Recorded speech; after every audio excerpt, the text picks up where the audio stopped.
اور پہلا سوال میں سیالوی صاحب آپ سے کرنا چاہوں گی کہ ہم جس دین کے پیروکار ہیں وہ کیا کہتا ہے اور ہم برداشت اب کیوں نہیں کرتے؟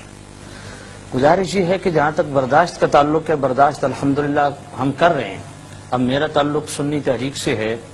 سنی تحریک کے حوالے سے میں عرض کروں کہ ہمارے قائد سلیم قادری صاحب کو شہید کیا گیا، ہم نے کسی گاڑی کو آگ نہیں لگائی، کوئی توڑ پھوڑ نہیں کی، یہی برداشت ہے۔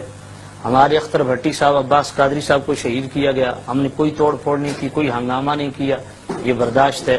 ہمارے ڈاکٹر سرفراز نعیمی صاحب کو شہید کیا گیا۔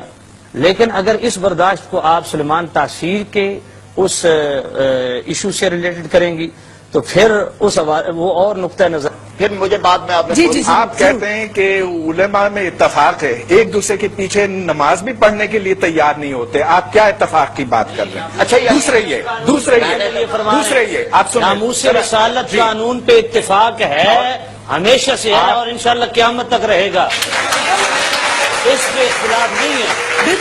بالکل اس پہ کوئی اختلاف نہیں ہے۔ اچھا اب برداشت، آج ہمارا پروگرام برداشت پہ، جی جی جی پلیز۔ سنی ہوئی میری بات میں ہی کاٹ کے بات کر دی ہے۔ دنیا اسلام کے صرف یہی عالم نہیں ہے، بہت بڑی دنیا ہے۔ اب آپ انڈونیشیا لے لیجئے، کیا وہاں پر اس کی سزا، بلیسفیمی کی سزا موت ہے؟ نہیں، 5 سال ہے۔ یہ فتویٰ دی ہے 5 سال ہے۔ آپ نہیں آپ ثبوت پیش کریں نا۔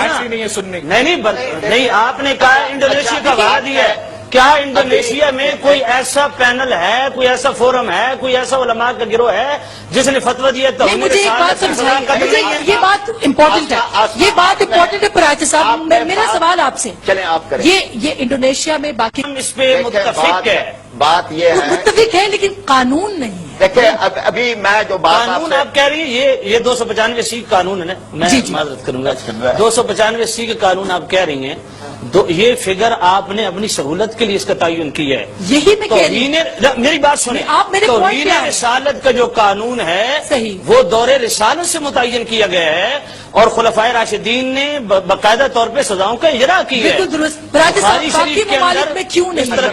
پہلی بات تو میں یہ عرض کرنا چاہتا ہوں، دنیا اور آخرت میں اس کے بعد کہا ہے ملعونینا، یہ لعنت والے ہیں، اینما ثقفوا، جہاں بھی یہ پائے جائیں، اخذوا، ان کو گرفتار کر لیا جائے، وقتلوا تقتیلا، اور ان کو قتل کر دیا جائے۔ اب اس سے بعد ہے، اب اگر انڈونیشیا والوں نے اس پہ نہیں عمل کیا تو انڈونیشیا والے جواب دے رہے ہیں، اس لیے یہاں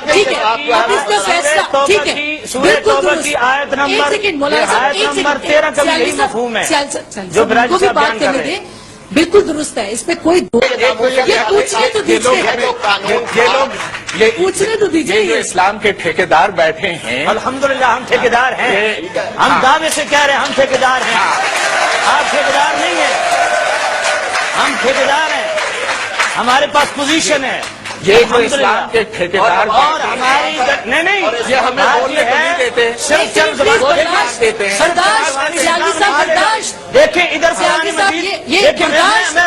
ادھر قرآن پڑھا گیا ہے، وہ قرآن کا جواب قرآن۔ اچھا برداشت پہ قرآن کی آیت سنا،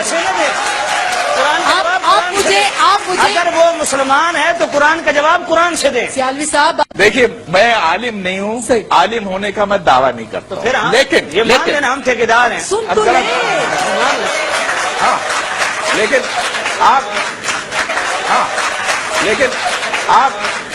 آپ اکیلے ٹھیکیدار نہیں، اور بھی ہیں، ان کی بھی بات جناب، اس معاملے میں سبھی ٹھیکیدار ایک فورم پہ اکٹھے ہیں، مذہبی ٹھیکیدار ایک فورم پہ اکٹھے ہیں اس معاملے میں۔ اب ان کی بات سن لیں، بالکل صحیح ہے، اوکے اس پہ وائنڈ اپ جی۔ ہر چیز ایک سیکنڈ، ہر چیز برداشت نہیں ہوتی، برداشت نہیں ہے۔ یہ سزا کا اجرا عدالت کو کرنا چاہیے تھا، اس کو قانون ہاتھ میں نہیں لینا چاہیے تھا، لیکن ماورائے عدالت جو وہ قتل ہوا ہے اس کی میں وہی کہہ رہا ہوں نا، عدالت کی سب سے پہلی خلاف ورزی کس نے کی ہے؟ جو سزا یافتہ عدالت سے عورت ہے اس کی سپورٹ کس نے جاری کی؟ بہت شکریہ، یہ اس بات کی دلیل ہے کہ قاتلوں میں کاش میں یہ کام کر سکتا۔ اوکے بہت شکریہ، بہت شکریہ۔ اگر ہم خود سزا